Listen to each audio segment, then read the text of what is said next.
Welcome, and we will, of course, start off with our bracha.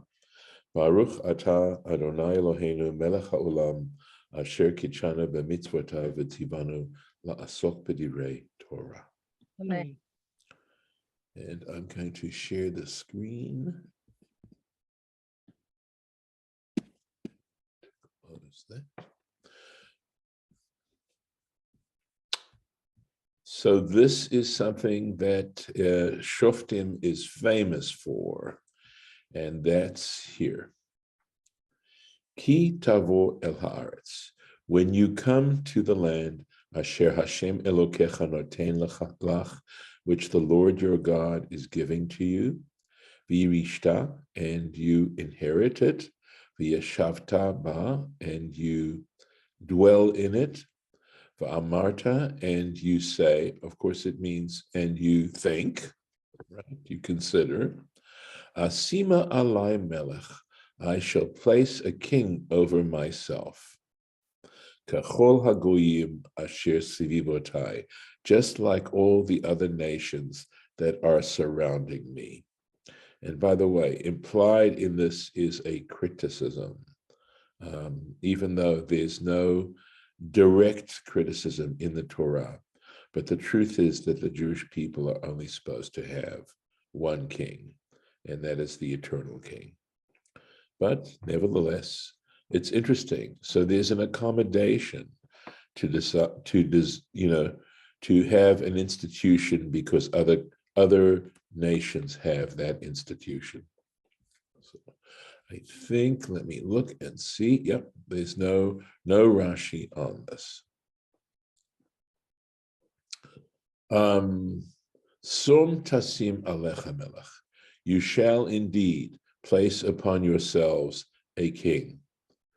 Asher yivcha Hashem Elokecha bo, which the Lord your God chooses. So in other words, the suggestion here is the only king you can in fact elect as a king or establish as a king is one which God has chosen. And in the book of Samuel, we read about how God chooses Saul, and also how God chooses David. And Samuel, the prophet, is the one who makes that selection. And it's actually the selection of David, the story of the selection of David is very, very interesting, because Samuel actually doesn't realize who's supposed to be the right king. And when he goes to visit Jesse, Jesse has several sons. And in fact, David, who's the youngest, is out shepherding the flock. So he isn't even around at the time. And every time Samuel wants to select this particular son, God says, this isn't the right one. And he goes through all the sons that are there, and God says, this isn't the right one. And so he has to turn to Jesse and he says, do you happen to have another son? Well, that's when they get David in from pasturing the flock. It's a very lovely story. So, and even the election of Saul is also an interesting story. Let's see, make sure yes, all right. Sorry, let me finish this up. Mikerev achecha tasim alecha melech. Literally from the heart of your brothers, you shall place upon you a king. So let's keep going. Lo tuchal, just to emphasize what is meant here, lo tuchal latet alecha ish nochri, you are not allowed to place over yourselves a stranger, a man who is from outside, asher lo achicha who is not your brother. Onwards. By the way, that's one of the reasons why when King Herod was not Jewish, not of Jewish extraction, and it's considered, there were all kinds of miserable things that happened through his reign. Again, complicated. Life is complicated. However, right? The word rak is a limitation, right? Rak lo yarbel lo susim. He should not multiply for himself horses. So he shouldn't have many horses. Velo yashiv et ha'am mitzrayma, so that he doesn't cause the people to go back to Egypt. Leman harbotzus, so as to multiply the number of horses he has. Vashem amar lachem, whereas God has said to you, lo tosifun lashuv, you shall not once again return baderech hazeh od, in this way ever again. So there's a reason, right, given for this particular mitzvah. And I'll comment on that a little bit later. Oh, Lauren, I'm sorry. Yes. Well, I mean, it may be something related to what you were going to comment about later, but I was just asking, are we not allowed to visit Egypt? No, that's not what we're talking about here. So I don't believe there's I'm not aware of any prohibition to visit Egypt. The idea is going back, and of course, the way they would have gone would have been through the Sinai Peninsula to go back to settle there. Although we know there was a Jewish community in Egypt, still is, I'm sure. A lot of them went, the origins of that community was at the destruction of the first temple. They actually forced Jeremiah to go down there. They went down there to escape the Babylonians. So I'm sure there's other stuff written about it, but certainly just visiting Egypt should not be a problem. You have no intention of staying there. And as long as you're not going to buy your horses there, right? I suppose that would be part of it. So here we go. Lo yarbel susim. He shouldn't multiply his stable. This is in Sanhedrin. Ella kedei markavato, but only according to his chariots. Shelo yashiv et ha'am mitzrayma, so that he doesn't send the people back to Egypt. Shahasusim misham, because horses come from there. Kama ne'emar bishlomo, as is mentioned regarding Solomon. So if you look at the first book of Kings, chapter 10, you'll see that Solomon will, and again, I said I would comment on this a little bit later, Solomon did multiply enlarge his stable, and he did, in fact, send people back to Egypt to get more horses. And there it says, V'ta'aleh v'teitze merkava mimitzrayim, and it came up and went out, the chariot went out of Egypt, b'shesh me'ot kesef, at 600 silver pieces. That's how much a chariot cost. V'sus, and a horse cost b'chamishim u'me'ah, 150 silver pieces. So they mentioned, this is to support Rashi's contention that the horses originate back there. Apparently that's where they had a lot of car manufacturers, right, or transportation development. Onwards, velo yaber lo nashim, he should not have many wives, multiply the number of wives he has. These two specific mitzvot given to a king, velo yasur levavo, so that they don't turn his heart away. V'chesev v'zahav lo yarbel mo'od, and silver and gold he shouldn't multiply for himself very much. So again, no ostentation here in this regard. Let's just we'll finish here, and then I'm going to mention what I said I would. V'lo yarbel mashim, and he shouldn't have many wives. Ella yudchet.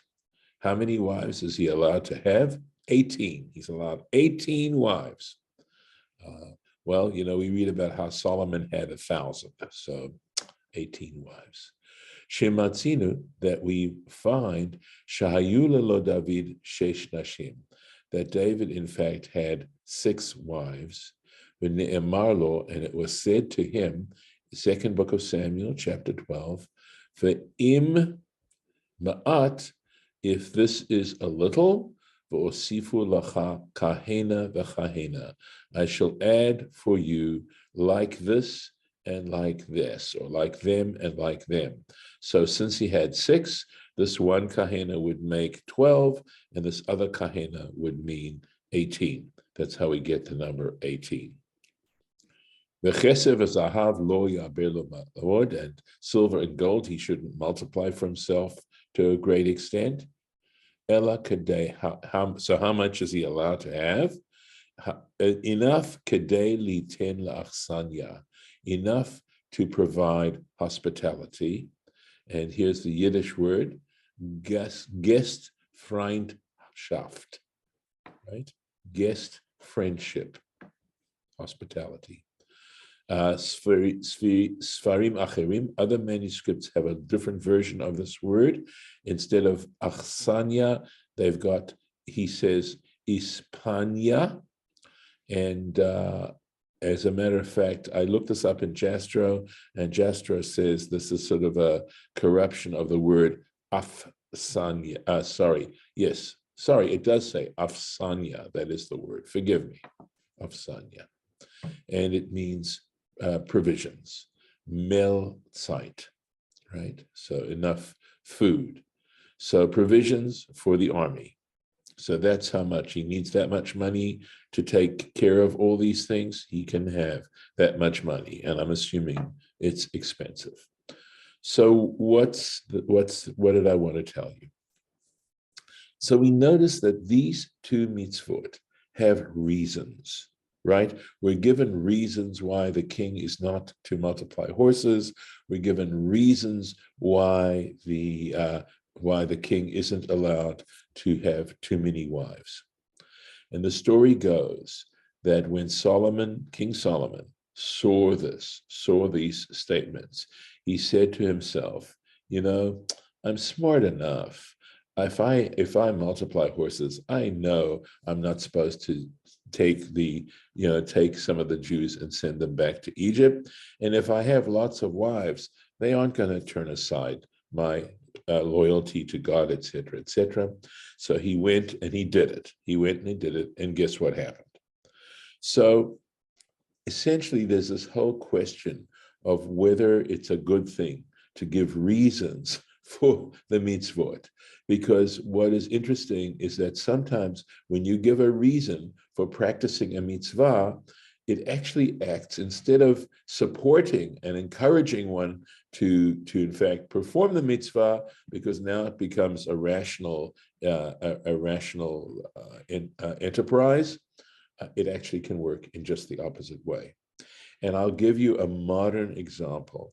There are those who say that the rules of kashrut are there because there wasn't refrigeration in the past, and that's why the rules of kashrut were instituted. And of course, now that we have refrigeration, the rules of kashrut no longer apply.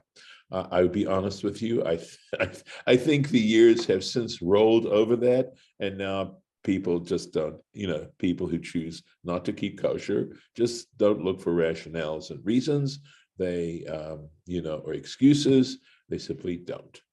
But there is an example of where if you give a reason for doing mitzvot, because I think, there was a natural desire to say, well, why are we doing these things? And I think there is one ultimate reason, and that is because God said so.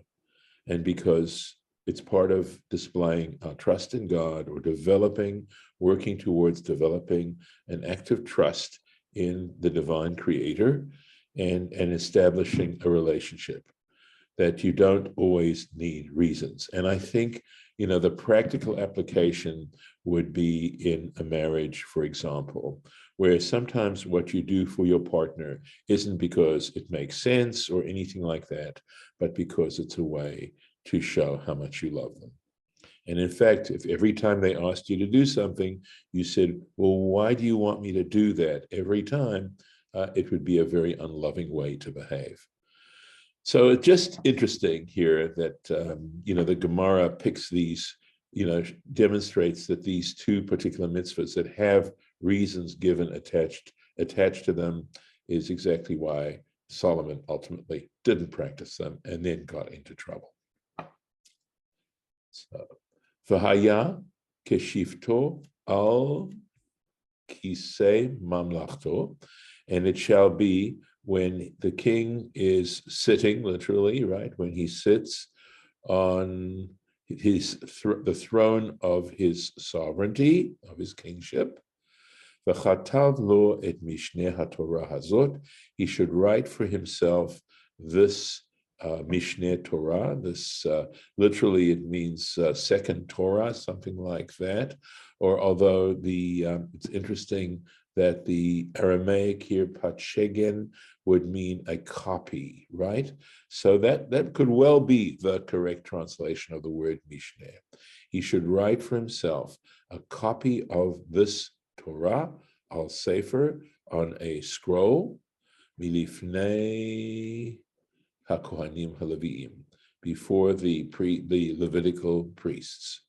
Yeah, Chabad says he should write for himself 2 copies of this Torah on a scroll. Okay, and in fact, that's exactly what Rashi says.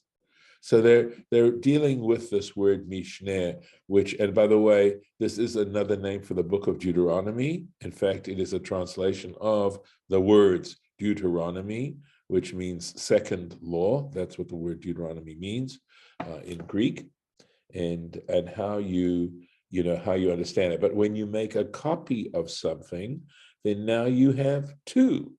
So that's why it's interesting how Onkelos translates this into the Aramaic and how he does it. But Rashi is following Sanhedrin, and he says Shtei Sifrei Torah. He says 2 scrolls of the Torah. Achat shehi munachat babeit ginzav, one that resides in his archives, and a second copy which comes in and goes out with him. In other words, which he keeps very close to himself. He travels around with it. For Onkelos, look at this. Rashi's commenting. Tirgem patshegen. Right. He translates it as the word patshega. Patar mishlo mishneh. So he explains the word mishneh, lashon shinun v'dibur. So he translates this having the meaning of studying and speaking. So what I'm going to do is I'm going to go to Jastrow. So I'm going to go to here, and let's see if I can find the Jastrow dictionary. That looks like it. And we'll look up the word patshegan. And Chabad says it means copy, but and they say 1 copy of the Torah, which the scribe would write while uttering the words before he writes them, Yes. deriving Mishneh from studying, from or something. And also, I just want to point out that there's a little Rashi before this one too. Okay, let me see. I didn't see it, but I'll go back and check. Thank you. Let's take a look. I'm looking up the word patshegan. So here we go. We're getting close now. I hope I can get it. Let's try this. Okay.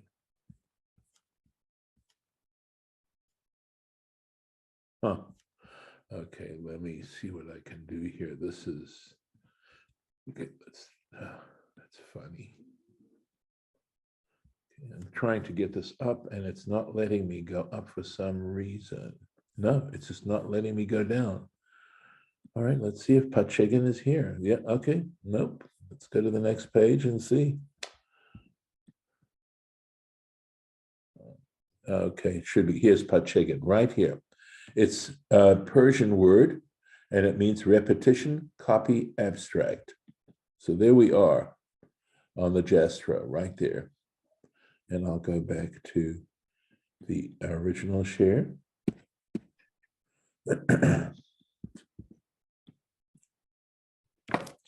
So thanks, Lauren. Let me go back and see what I may have missed. Oh, yes, thank you. I did indeed miss it. Okay, so v'haya keshivto, right? And it shall be when he, literally when he is seated, right? Imasa kain, okay?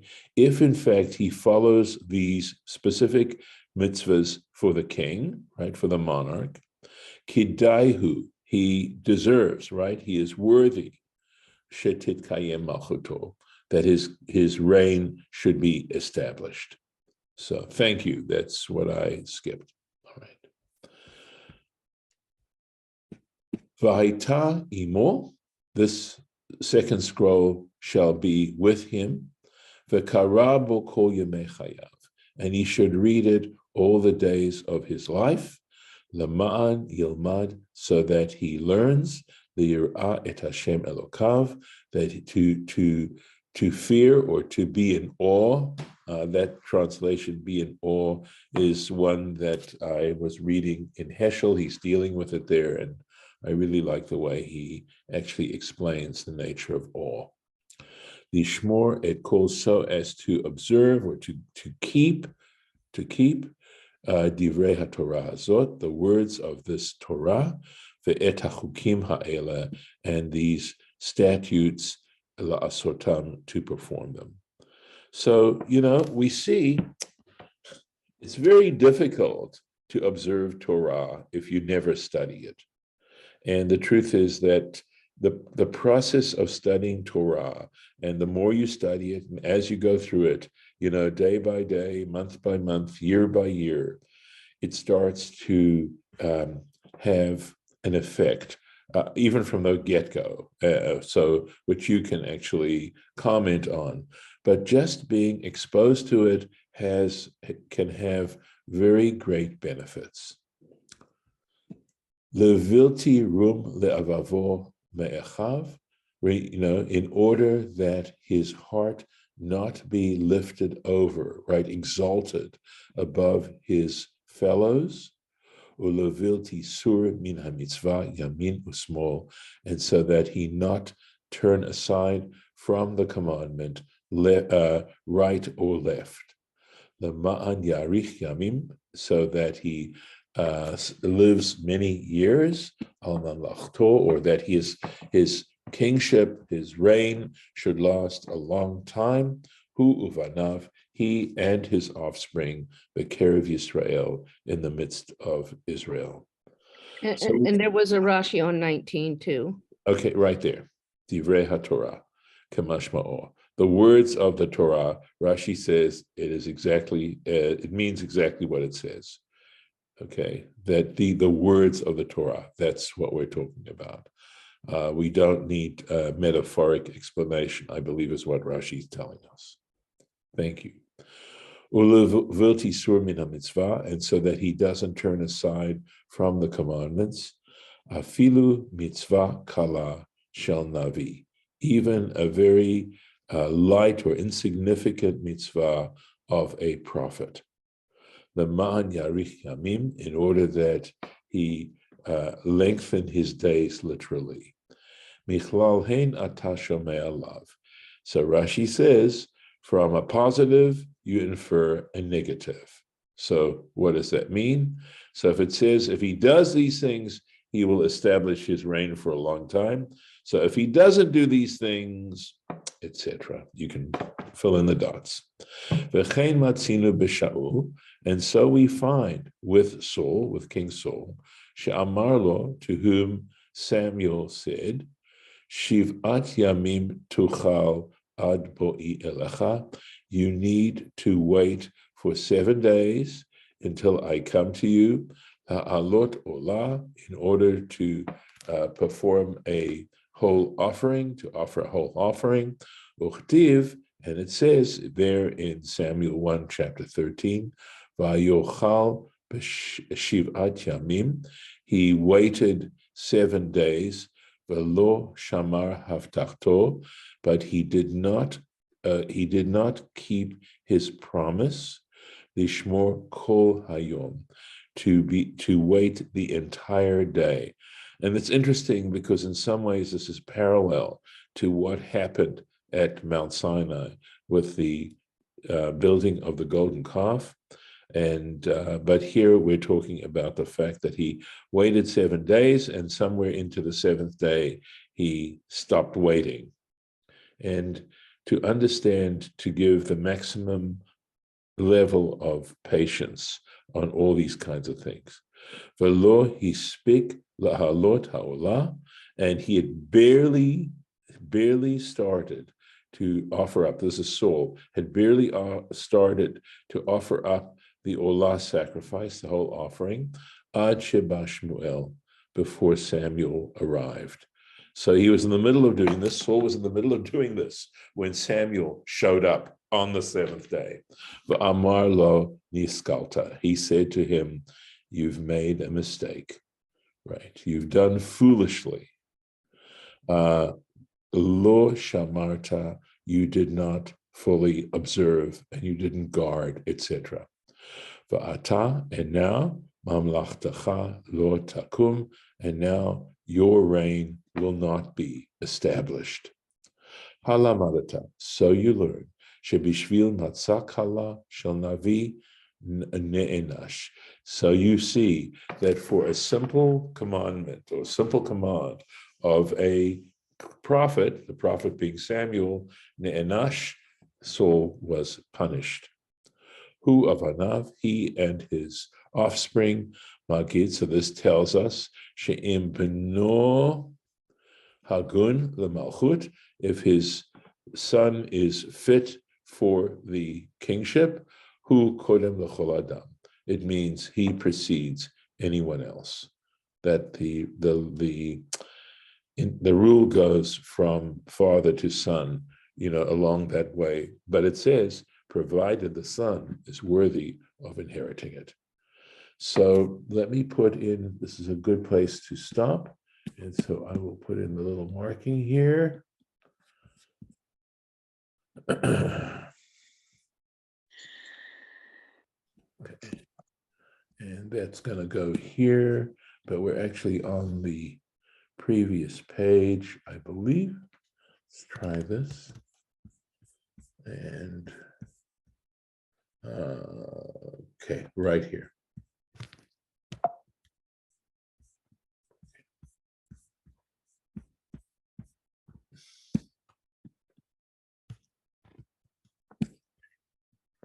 Thank you.